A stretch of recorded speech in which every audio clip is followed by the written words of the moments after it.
Okay. नमस्कार दोस्तों, आज की इस वीडियो में हम बात करेंगे प्रेजेंट इंडेफिनिट टेंस की। प्रेजेंट इंडेफिनिट टेंस में इसको बनाने से पहले इसके सारे पार्ट्स को समझ लेते हैं। सबसे पहले हम इसकी पहचान के बारे में डिस्कस करेंगे कि इसको पहचानेंगे कैसे कि ये हमारा जो सेंटेंस है वो प्रेजेंट इंडेफिनिट टेंस में है। फिर इसके बाद में इसके बनाने के नियमों के बारे में डिस्कस करेंगे कि इसमें आप कौन कौन से नियम लगा सकते हैं जिससे इस टेंस को आप आसानी से बना सकें। तीसरी बात ये कि इसको बनाने का एक सबसे सरल तरीका होता है कि इसको अगर हम बाय स्ट्रक्चर समझें तो इसको बनाना आसान होता है, क्योंकि बाय स्ट्रक्चर इसको बनाने के लिए बस आपको इसमें रूल्स को अप्लाई करना पड़ता है। तो सबसे पहले हम इसके पहचान के बारे में बात करेंगे।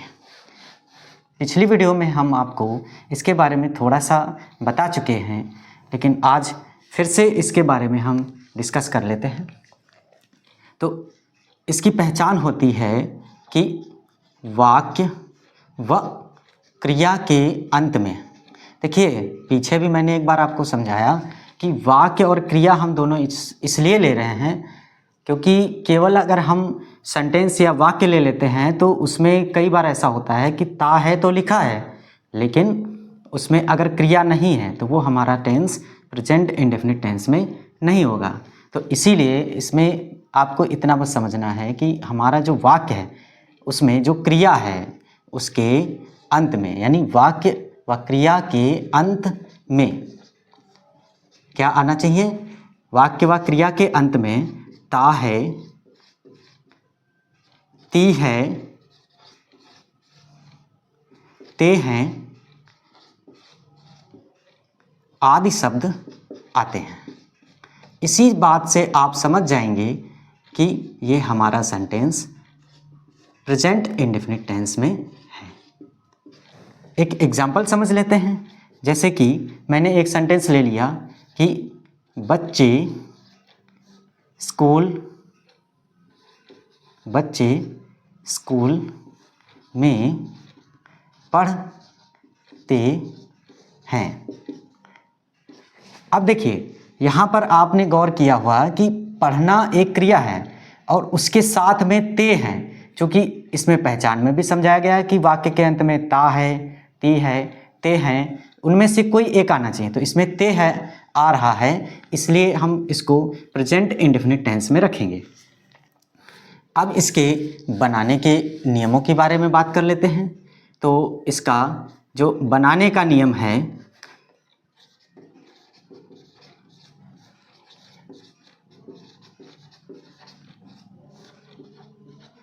वैसे तो इन सेंटेंसेस को बनाने के कई सारे रूल्स हैं, लेकिन कुछ रूल्स जिनके बारे में हम डिस्कशन कर लेते हैं। पहला रूल होता है कि एक वचनकर्ता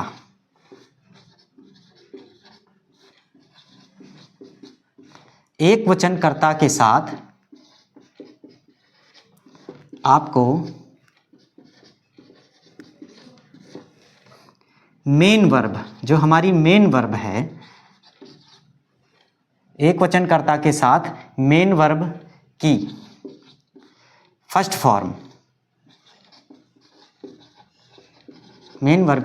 फॉर्म के साथ यस या एस का प्रयोग करना है।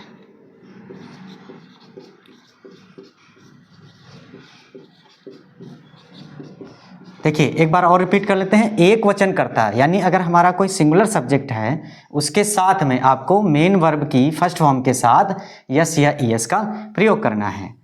दूसरे रूल्स की बात करें, अगर हमारा कर्ता एक वचन ना हो करके बहुवचन है, यानी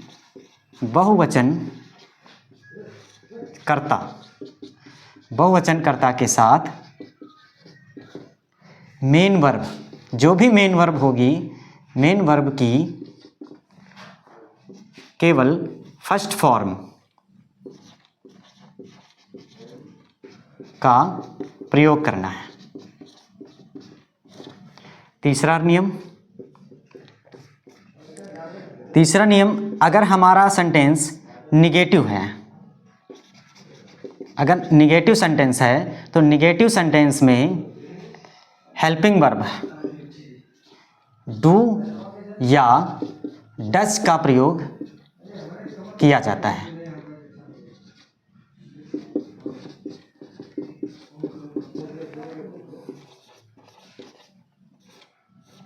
करते हैं और उसके बाद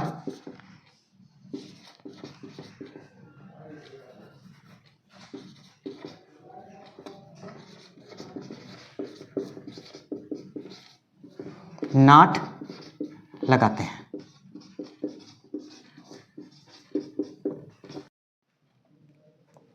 इंटेरोगेटिव सेंटेंसेस जो होते हैं बेसिकली दो प्रकार के होते हैं। Interrogative sentences, interrogative sentences basically दो प्रकार के होते हैं। वो कौन कौन से हैं? पहला जो होता है वो होता है फर्स्ट टाइप, और जो दूसरा टाइप होता है उसे आप सेकंड टाइप कह सकते हैं। अब इनको पहचानेंगे कैसे कि हमारा सेंटेंस कौन सा फर्स्ट टाइप है और दूसरा कौन सा सेकंड टाइप है? तो जो सेंटेंस क्या से शुरू होता है, क्या से शुरू होता है उसे आप फर्स्ट टाइप में कैलकुलेट कर सकते हैं, और जो सेंटेंस क्वेश्चन वर्ड से शुरू होता है उसे आप सेकंड टाइप कह सकते हैं। यानी ये क्या से शुरू हो रहा है इसलिए ये हो गया फर्स्ट टाइप, और ये क्वेश्चन वर्ड जैसे क्या, क्यों, कैसे, कहाँ, ये जो क्वेश्चन वर्ड्स होते हैं अगर उनसे शुरू होता है तो वो आपका सेकंड टाइप सेंटेंस होगा, वो भी इंटेरोगेटिव सेंटेंस। अब इनके स्ट्रक्चर्स को समझ लेते हैं।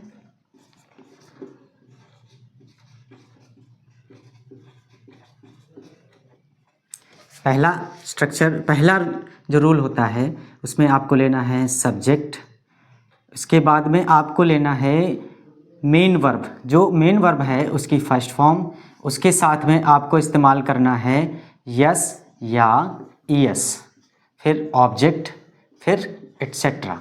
एटसेट्रा मतलब जो सेंटेंस के अदर पार्ट्स होते हैं जो हमारे सब्जेक्ट, वर्ब और ऑब्जेक्ट को छोड़ करके उन पार्ट्स को एटसेट्रा में ले सकते हैं।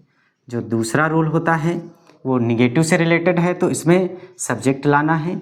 मेन वर्ब के साथ में आपको सब्जेक्ट ले लिया, मेन वर्ब का इस्तेमाल करना, लेकिन मेन वर्ब से पहले इसमें हेल्पिंग वर्ब, हमारे इस प्रेजेंट इंडेफिनिट टेंस की जो हेल्पिंग वर्ब होती है वो डू या डज होती है, तो इनका इस्तेमाल करना है। तो यहाँ पर सब्जेक्ट के बाद में डू या डज का इस्तेमाल करना है, फिर मेन वर्ब की फर्स्ट फॉर्म का इस्तेमाल करना है, ऑब्जेक्ट और एटसेट्रा। थर्ड रूल जैसा कि आपको बताया कि इंटेरोगेटिव सेंटेंसेस जो होते हैं बेसिकली दो टाइप के होते हैं, फर्स्ट टाइप और सेकंड टाइप। तो उनमें जो थर्ड रूल लगेगा वो होगा आपका हेल्पिंग वर्ब से स्टार्ट वाला। पहला जो फर्स्ट टाइप है वो हेल्पिंग वर्ब से स्टार्ट वाला होगा, तो इसलिए आपको यहाँ पर पहले नंबर पे डू या डज का इस्तेमाल करना है, फिर इसके बाद में सब्जेक्ट का इस्तेमाल करना है, फिर इसके बाद में डू या डज, इसके बाद में सब्जेक्ट, फिर मेन वर्ब की फर्स्ट फॉर्म, फिर ऑब्जेक्ट लाना है, और अगर कुछ बच जाए उसको एटसेट्रा में। और यहाँ पर चूंकि ये इंटेरोगेटिव सेंटेंस है इसलिए इसमें क्वेश्चन मार्क का यूज करेंगे। चौथा रूल, इसमें क्या करना है, इसको निगेटिव वाला पार्ट यूज कर लेना है, यानी सब कुछ वही रहेगा, डू रहेगा और डू या डज, इसके बाद में सब्जेक्ट जो रहेगा, उसके बाद में सब्जेक्ट और मेन वर्ब के बीच में नॉट का इस्तेमाल कर लेना ताकि ये हमारा फर्स्ट टाइप का निगेटिव पार्ट बन जाए। इसके बाद में मेन वर्ब की फर्स्ट फॉर्म, अब आपके मस्तिष्क में एक क्वेश्चन आ रहा होगा कि हर बार हम यहाँ पे जब हम इंटेरोगेटिव सेंटेंसेज में चले हैं तो इसमें हमने वर्ब की फर्स्ट फॉर्म ही यूज़ की है। क्यों? क्योंकि डू या डज में से आप देख रहे होंगे, आपको पीछे बताया था कि यस या ईएस का प्रयोग करते हैं। तो चूंकि डू या डज जो हेल्पिंग वर्ब है उसी में इसका इस्तेमाल हो चुका है, इसलिए मेन वर्ब की केवल फर्स्ट फॉर्म का ही यूज़ करते हैं। इसके बाद एटसेट्रा ले लेते हैं और क्वेश्चन मार्क का इस्तेमाल करेंगे। इसके बाद में फिफ्थ रूल। अब ये दो फर्स्ट टाइप के हो गए। अब इसी के सेकंड टाइप की बात करेंगे। तो सेकंड टाइप में क्या आता है, जो कि आपके बताया था कि क्वेश्चन वर्ड का इस्तेमाल करना है। यानी अब सबसे पहले हमें क्वेश्चन वर्ड लेना है और उसके तुरंत बाद हेल्पिंग वर्ब जो कि है डू या डज। इसके बाद में जो हमारा मेन सब्जेक्ट है उसका प्रयोग करना है। इसके बाद में मेन वर्ब की फर्स्ट फॉर्म, फिर ऑब्जेक्ट और इसके बाद में एटसेट्रा और क्वेश्चन मार्क। इसी का जो लास्ट पार्ट है इसमें भी सेम वही, ये अफर्मेटिव पार्ट था, इसी का निगेटिव पार्ट यानी क्वेश्चन वर्ड लेना है। इसके बाद में डू या डज का प्रयोग करना है। इसके तुरंत बाद सब्जेक्ट लाना है। इसके तुरंत बाद नॉट। आप याद रखिएगा मेन वर्ब जो होती है उसके पहले हमें नॉट का प्रयोग करना पड़ता है। फिर ऑब्जेक्ट लाना है, फिर एटसेट्रा लाना है और क्वेश्चन मार्क का प्रयोग। ये हमारे फर्स्ट टाइप सेंटेंसेस हैं और ये सेकंड टाइप है।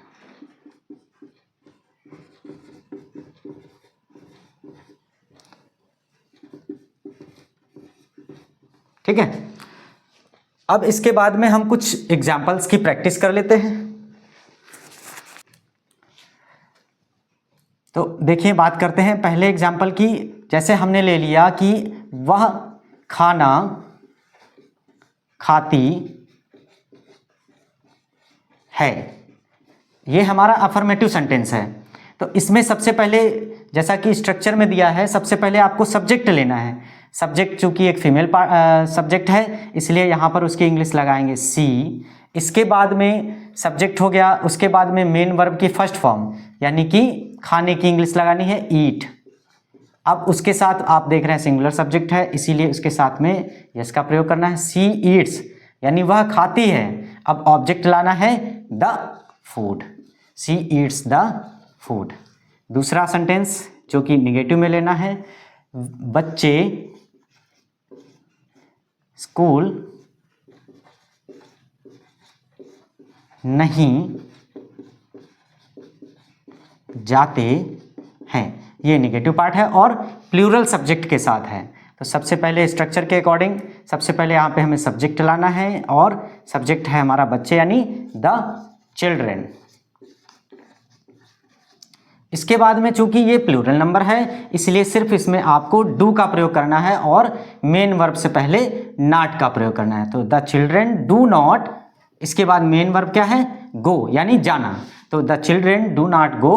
अब कहाँ, डेस्टिनेशन क्या है हमारा, स्कूल, तो गो टू स्कूल।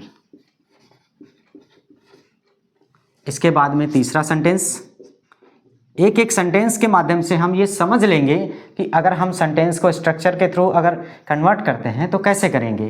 जैसे हम एक सेंटेंस ले लेते हैं, क्या वह यहाँ रहता है, क्वेश्चन मार्क।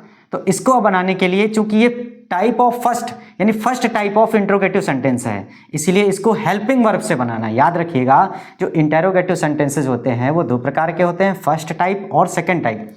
जो फर्स्ट टाइप इंटरोगेटिव सेंटेंस होते हैं वो हमेशा हेल्पिंग वर्ब से बनाए जाते हैं। जो सेकंड टाइप होते हैं उसमें सबसे पहले क्वेश्चन वर्ड का इस्तेमाल किया जाता है, उसके तुरंत बाद हेल्पिंग वर्ब का प्रयोग किया जाता है। क्योंकि आपको पता है कि इसको हम, चूंकि ये फर्स्ट टाइप है इसलिए इसको हेल्पिंग वर्ब का प्रयोग सबसे पहले करना है और इसमें सब्जेक्ट के अकॉर्डिंग वह यानी डज का प्रयोग करना है यहाँ पे, क्योंकि ये हमारा सब्जेक्ट सिंगुलर है। डज ही यानी वह, यहाँ पे क्या की इंग्लिश लग चुकी है साथ में और सब्जेक्ट लग चुका है। इसके बाद में मेन वर्ब की फर्स्ट फॉर्म और मेन वर्ब यहाँ पे है रहना यानी लिव। तो डज ही लिव। अब इंग्लिश लगा देंगे यहाँ की here, does he live here. इसके बाद में चौथा सेंटेंस, क्या तुम नहीं खाते हो। जैसे हम ये सेंटेंस ले सकते हैं, क्या तुम नहीं खाते हो। ये भी एक स्मॉल सेंटेंस है। स्मॉल सेंटेंसेस के थ्रू हम सेंटेंस को बनाना सीखना आसानी से सीख सकते हैं, इसलिए हम सबसे पहले स्मॉल सेंटेंसेस लेते हैं। तो सेम इसके स्ट्रक्चर के अकॉर्डिंग सब कुछ वही रहेगा, हमें मेन वर्ब से पहले नॉट का प्रयोग करना है। अब चूंकि तुम बहुवचन है, इसीलिए आपको यहाँ पे लगाना पड़ेगा डू। इसके बाद में सब्जेक्ट ले आएंगे यू, इसके बाद में मेन नॉट, और उसके बाद में मेन वर्ब की फर्स्ट फॉर्म यानी खाना, do you not eat the food. पांचवा पार्ट, अब हम इसके, चूंकि ये टाइप ऑफ फर्स्ट थे दोनों क्या से शुरू होने वाले, अब क्वेश्चन वर्ड से ले लेते हैं। जैसे वे यहां क्यों रहते हैं, क्वेश्चन मार्क। तो अब यहां पर क्वेश्चन वर्ड का सबसे पहले इंग्लिश लगानी है, और क्वेश्चन वर्ड हमारा है क्यों, यानी कि व्हाई। इसके बाद में मेन वर्ब की फर्स्ट जो हेल्पिंग वर्ब है, सबसे पहले इसका प्रयोग करना है। तो इसमें लगेगा, चूंकि ये बहुवचन है इसीलिए डू का प्रयोग करेंगे, व्हाई डू। अब इसके बाद में सब्जेक्ट यानी दे, इसके बाद में मेन वर्ब की फर्स्ट फॉर्म यानी कि live, why do they live. अब इसके बाद में यहाँ की इंग्लिश लगा देंगे हियर, वे यहाँ क्यों रहते हैं। इसके बाद लास्ट पार्ट छठा, अब इसी को हम नेगेटिव में भी कन्वर्ट कर सकते हैं, वे यहाँ क्यों नहीं रहते हैं। जैसे कि वे यहाँ क्यों नहीं रहते हैं, इसी को कन्वर्ट करना है। सेम वैसे कर सकते हैं, सबसे पहले व्हाई, इसके बाद में डू, उसके बाद में सब्जेक्ट यानी दे, इसके बाद में मेन वर्ब से पहले नॉट का प्रयोग कर लेना है, why do they not live here. तो हमारी आज की इस क्लास में विद एग्जाम्पल हमने प्रेजेंट इंडेफिनिट टेंस को समझा। आशा करते हैं कि इसमें कम से कम त्रुटियां हुई होंगी, और सभी से उम्मीद करते हैं कि हमारी इस प्रयास को इनकरेज करेंगे। इसलिए आपसे रिक्वेस्ट है कि हमारे इस चैनल को सब्सक्राइब ज़रूर करें। अगर इसमें आपको कहीं पर कमी नज़र आती है तो आप कमेंट करके हमें बता सकते हैं। हमारी इस वीडियो को शेयर करिए, लाइक करिए, और अगली वीडियो को पाने के लिए बेल आइकन ज़रूर प्रेस करिए। धन्यवाद।